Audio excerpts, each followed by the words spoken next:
niini. Nagkinahanglan kag kahayag na mo'y mulamdag si mong unahuna. Ug tungod niini, natawag kini nga atong tulumanon nga naguluhan. Kini ang akong suliran. Kini ang akong suliran. Mga minubong duwa nga matapos lang sa usa ka hugna. Mga kinutlog gikan sa mga suwat sa mga minahal namong tigpaminaw. Busa kung aduna kamoy suliran nga naggumon karon sa inyong galamhan, suwata ka na ug ipadala ning atong tulumanon. Kini ang akong suliran. Aron kabuhatan ka og duwa sa kahanginan ug pagatambagan sa mga bulawan ng hunahuna. Kini ang akong suliran. Kini ang akong suliran. Sinumat ni Teresa Tirul Soria, ubos sa direksyon ni Ingrid Miss Iver Tudaso. Dalit kaninyo sa RMN Drama. Recorded by X Thunder Gaming. Maayong adlaw kaniyong tanan nga nagpaminaw karon ng tulumanon. Kini ang akong suliran. Ilabi na kaninyo Dr. ni Ubra ug Attorney Elaine Bathan. Ingon man sa mga artista nga maghatag og kinabuhi ning akong suwat suliran. Tawagalan ko niyo sa pangan nga Bing Minyo, taga Dipolog City. Punto legal kining akong suliran. Kabahin kini sa right of way sa silingan namong lote, diin pod kami moagi kay natunong man kini sa among lote. Aron niyo hisabtan, ingon ini ang mga panghitabo.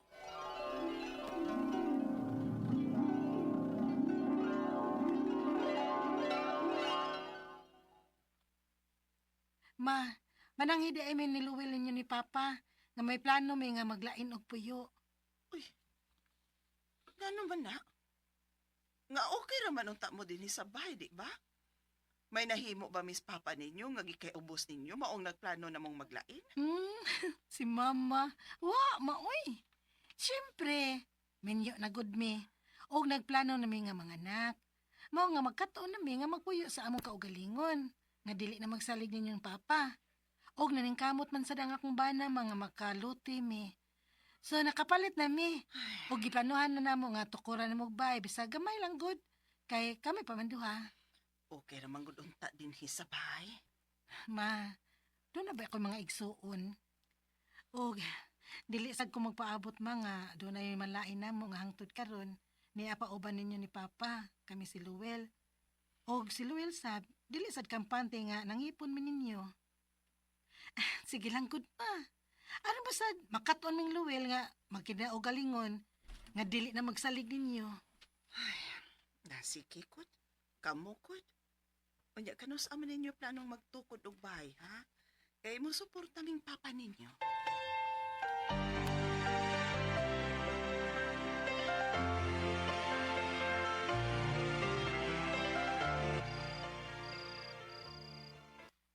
Ay, kanindot pamation nga diyan na kita puyo sa kaugalingon na itong bahay, Bing.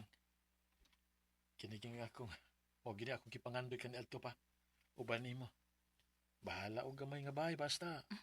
Ato agyod, nakauban ka. Maog yun. Og salamat ha, Luwel. Nga uban ko sa imong mga plano. At least karon din wala tayo naon-naon nga maikog ta. Kay lain ang tong bagi puyan. Karon ato na gyud.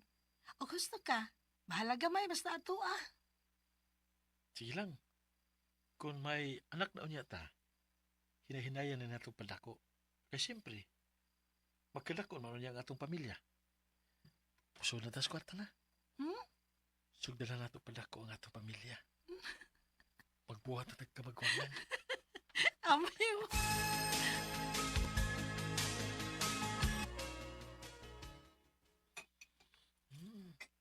Lamig yung muluto niya akong asawa, eh. Nanambok na ba ko? Sugad ta nga naglain. Abadi oy. Ano din sad ka makaingon ng imong pamilya nga pasagdan ka no? Ay, tuod ay Luwel. Kinasilingan na tong luna ba? Gilote-lote sa tag-iya, gibaligya.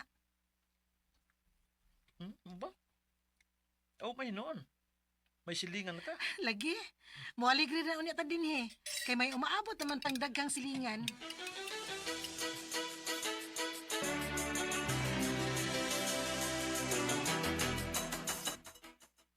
Luwel, diha ba yan nagsukod-sukod ganina diha sa atbang ni atong lote? Nagunsa ka to sila. Para asa ka to ilang pagsukod-sukod. Kanibaw ka na. Angay tang malipay. Ngano man? Maghimo ko na sila og right of way. Dako-dako. Og anisang ko sa tong lote. Buti pasabot ana. Maka benepisyo ta. Di na ta mag-antos ng gamay na tong agianan diha. Og maagian o niya nigsakyanan. Kay dako-dako man nga right of way. Kung maod di ay na. Ana na taagi diha. Pero kinalata nga mananghid una sa tagiya. O mahilang unta og musugot nga ana taagi diha sa ilang right of way. Recorded by X Thunder Gaming. Mga buutan rasad ang nakapalit sa silingan na mong lote. Nisugot rasad sila nga adto mi moagi sa ilang dako-dako nga right of way. Medyo hamugaway na ang among pag-agi, labi pa kay nagplano nami nga padak-an og gamay ang among bahay. Sayo na lang namo og pagpasod sa among mga materyales agi sa ilang right of way. Unya, si Luwel. Asa ba man di siya nga nagpalit manig materialis, dugay mang nabalik? Luwel, asa pa di ay mo? Nadugay lagi mo. Dalabi sa highway. Tungod diya sa ato Di mo yung magkasudoy kinausa ba ni nga silingan nato nga nagpapanday silang bay nga naman sa tunga sa kasada. Naman nila gibutang ang tinapok nga bus nga para silang konstruksyon. Unsa? Bingat ako no. Ina nga di lang ibutang sa tunga sa kasada ang ilang bus para silang konstruksyon. Kaya di ba ta makagi? Hangyo lang. Sige. Ako atoon. So kami pang mo-adjust ninyo? Ha? Ay, kuan. Hangyo lang ning amo, sir ba? Kay nagpatukod man sad gud mi og bahay sa tumoy. Maghaul mi. Og may materyales ming ipaagi dinhi sa inyong right of way. Kung mao, ipasira ko na lang siguro ni nga right of way. Ikaw mo na may noy magbuot. Sir, ay kuan, sir. Hangyo lang ni ba? Hangyo Kung sa may lang. gusto ninyo, ha? Nga among komunito ng among mga bus diha sa tunga sa kasada, aron lang yun mo kaagi, ha? Kami na lang pirmi ang mag-adjust ninyo. Kuan, sir. Hangyo ramang gud ning amo. Pwes, sultihan talang mundaan. Nga ako na ning ipasira ang tumoy ani nga right of way di ito ang mahimutang sungko sa iyong lote. Amo ning kuralon. Unsa?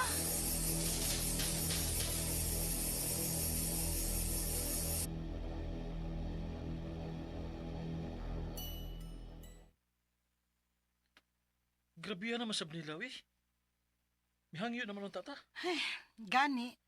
Gitarong paunta na to hangyo. Natandog siguro ang garbo ato Di ang akong gihangyo. Basig na kaingon nga kita pa'y paagion, kita pa'y magbuot. Naunta ni hangyo naman ko adto good. Kung ilan ang sirad diha, no? Maglisod na kita. Plano rin pagkinatan ako mo palit og sakyan nanda. Humanato nining atong bahay. Pero asa man ulit agi? Sige lang, sawayan akong adto og usab. Mohangyo kong usab.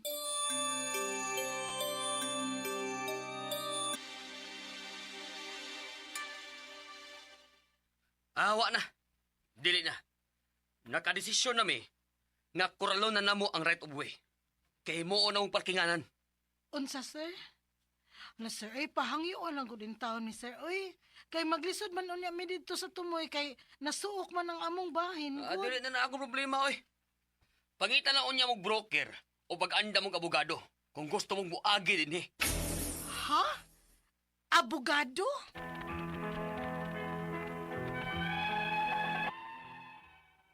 Naglibog ko sa iyang giingon nga papangitaon ko og broker o abogado kung gusto ming moagi sa ilang right of way.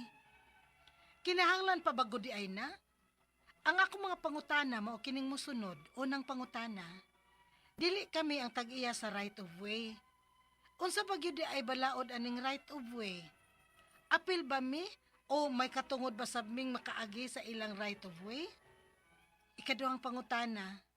Ang right of way musangko sa among lote. Apan ila man kunong kuralon aron dili mi makaagi.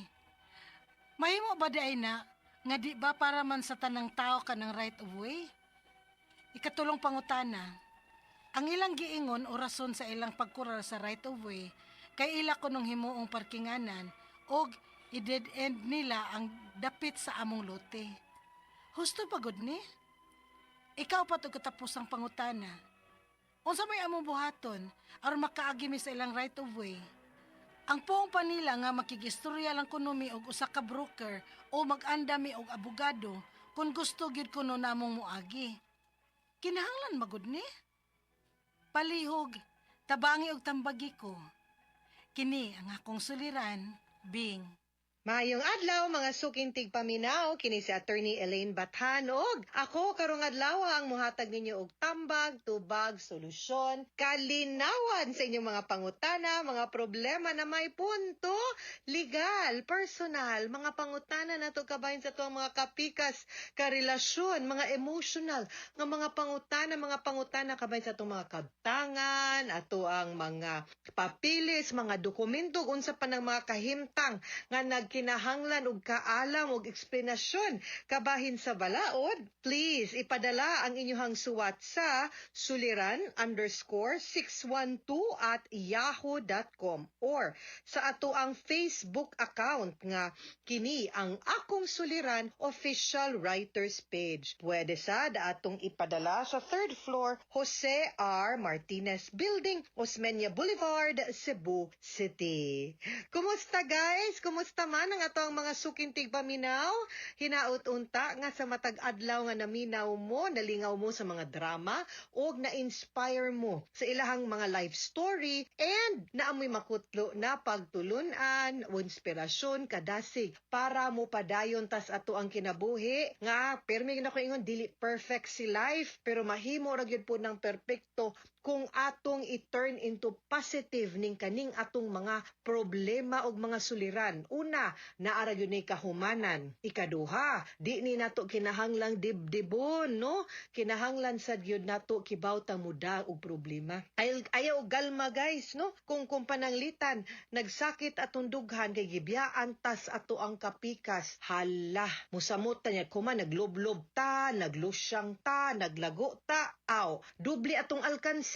Gibiyaan pa ta, nabati pa kog naong, hoy, di jud ko pwede ana ako, ambot lang, di jud ko musugot. Bahala na og unsa kasakit akong dughan, di pwede makakita ang kalibutan nga nasakitan ko. Mao mas nindot pan kanindot na paminawon nga, aw, gabuwag day mo, mura lagi kagwa. Or, hala, ikaw ra lagi gibuwagan nga nag-blooming. Kaysa sa, hanana, unsa naman to ng dagway nimo, ay tanawa ra gud na imong naong, panamin ra gud dito, panudlay ra gud dito. Di ba? Asa man ka gusto. Ingnon kang blooming ka or nagkagidlay ka, di ba? Sus, mo gina always turn things into positive nga situation, no? And always no nga mahuman ra gyud na kaning kasakit, kaning ato ang kung gibati dinhi kung nabuwagan man ganita, maka-move on ra gyud ta. Di lang gyud ta mawagtangan og paglaom og pag-asa, ha? Ana man gyud ang kinabuhi gud usahay. High and low mo na, no? And magdako na tong pasalamat na big shout out sa tanan nga mga mo-like, mo-follow sa ato ang kini ang Akong Suliran Official Writers Page. And most of all, sa mga naminaw nato online, Facebook, naagyod tanan atong mga programa din sa radyo guys napod sa YouTube, no? So, ang mga naminaw nato, mga suking tigpaminaw sa laing dapit, di gyud mo maguol kung pananglitan mangganig way radyo anang panahon na or higayuna kay naagyoy internet. YouTube and Facebook guys, mapaminaw ninyo ang tingog nako og sa uban natong mga dramatista, mga artista sa kahanginan o katong mga radio anchors, okay? Taga Dipolog ang ato ang letter sender. Hello to the Ma family, labi na kang Attorney Christopher Ma, kang Tita Christy Ma o kang former Judge Perry Ma o gayan tibuok pamilya din ha. Kumusta mong tanan din ha? And Yaya Rose, hello! Punto legal ang iyahang pangutana kabahin sa right of way sa silingan nilang lote kay di man sila kay diin pod sila moagi kay natunong man pod sa ilahang lote, bali moagi sila sa lote atong ilahang silingan, no?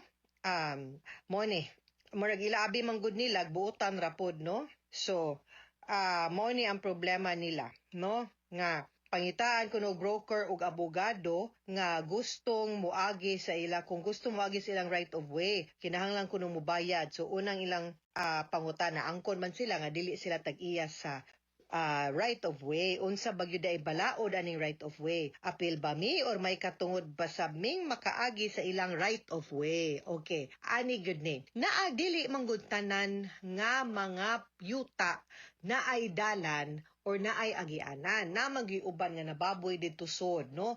Pabor ning naa diri mo bitaw nang mas mahal ang yuta nga daplins daan kaysa sa suok or wala pay agianan unya right of way lang. Now, ang kaning duha man gud ni, so yung mga ingon ana nga sitwasyon guys, ang atong tawag ana ang kanang yuta nga naa sa gawas, obligado gyud siya nga muhatag og dan para makaagi ang katong naas mga yuta nga naa sa likod, no? Ang tawag ana mao na ang right of way. Ang dan or ang agianan mga maka-access ang katong mga tag-iya sa yuta nga way dan. Maunay gitawag na right of way. So, duha man na ka kasi nga tag-iya sa yuta. Dominant estate, ang murag ingon nga hawd or ang servient estate. Ang dominant estate mo na ang kanang mangayog right of way, ang katong nababoy di kaagi. Ang servient estate ang tag-iya na sa yuta, diin sila mo'y obligado or makumpel or mapugos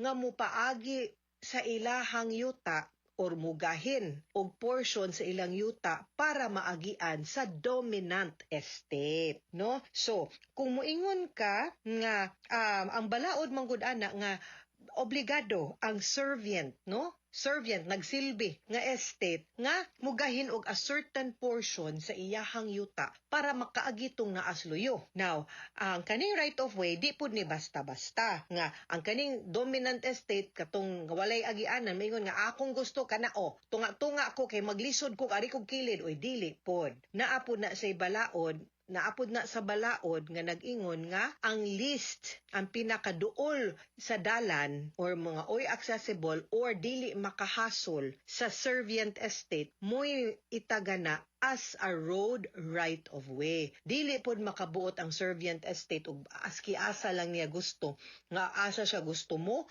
agi. So there should be a compromise between the dominant estate ug the servient estate, no? So kumingon kag apil ba ko so kanang road right of way once ma-establish na siya guys, no? Bing tanan tao makaagi gyud ug makagamit gyud anang right of way, especially ang mga apektado nga yuta, both the dominant estate and the servient estate. Ikaduhang pangutana, ang right of way musangko sa among lote apan ila man kunong kuralon aron di mi makaagi. Pwede ba di na nga di ba para man na sa tanang tao man ang kanang right of way? You are correct, di bitaw? So ang kanang right of way, yes, dili na pwede kuralon. Kay right of way gani, so dapat dili ra sila ang makagamit or makaagi. Makaagi ang tanan nga ganahan mo access ana padulong sa ilahang mga property. So di na niya pwede kuralon, sayop siya. Ikatulong pangutana, ang ilang giingon o rason sa ilang pagkural sa right of way kay ila kunong himuong parkingan og i-dead end nila ang dapat sa among lote. Husto bagod ni, dili pwede. Now, ug magkasabot mo nga hangtod sa imong yuta muhatag sad kag road right of way, no? Unya kaigo nga mag-parallel parking, magpidpid sa kilid ang mga tag-iya, then pwede magkasabot mo pero dili pwede nga ilaharag yod ang parkinganan. Kung kinsa tong mga maagian sa road right of way, pwedeng makapahimos, no, sa parking area. Kana kung enough nga makaagi ang duha ka sakyanan nga mopidpid ka, no, maghiko-hiko ka din ha, kay depende man pud na sa sabot because I think nalimot man kung mga 6 meters, no, ang minimum nga area nga pwede na to itagana sa right of way kung ang atong tumong is for motor vehicles to be able to pass, no? Ang ilahang ikatulong pangutana, ang ilang giingon o rason sa ilang pagkural sa right of way kay ila kunong himuong diliday. Katapusang pangutana, unsa may among buhaton aron makaagimi sa ilang right of way. Ang ingon nila nga makistorya lang kuno mi og usa ka broker ug mag-anda mi og abogado kung gusto gyud namong moagi. Gikinahanglan bagod ni? Not necessarily, kay kung magkasabot lang ang mga tag-iya sa yuta, the dominant estate o si servient estate, wa gyud unta ni problema. World peace unta gyud, peaceful na gyud unta atong kinabuhi. Ang problema lang usahay nanay maghinakog dinha gyung laay. Dinha gyud ta magka problema, no, kung maghinakog, no, or magproblema. Diha na ta magproblema, but hopefully dili lang yun unta.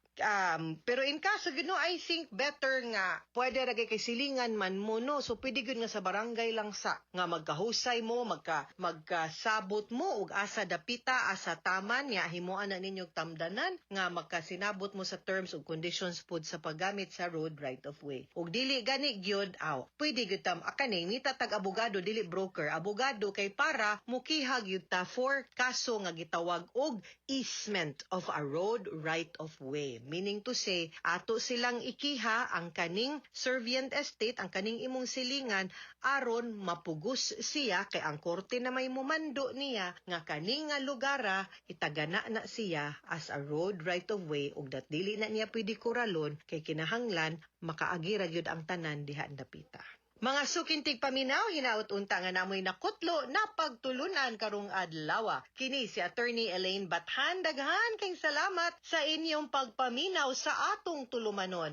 Hangtod sa sunod nga sugilanon din higapon sa tuang programa, kini ang akong suliran gikan sa RMN Production Center, Radyo Mo Nationwide. Tatak RMN, daghang salamat ug maayong adlaw.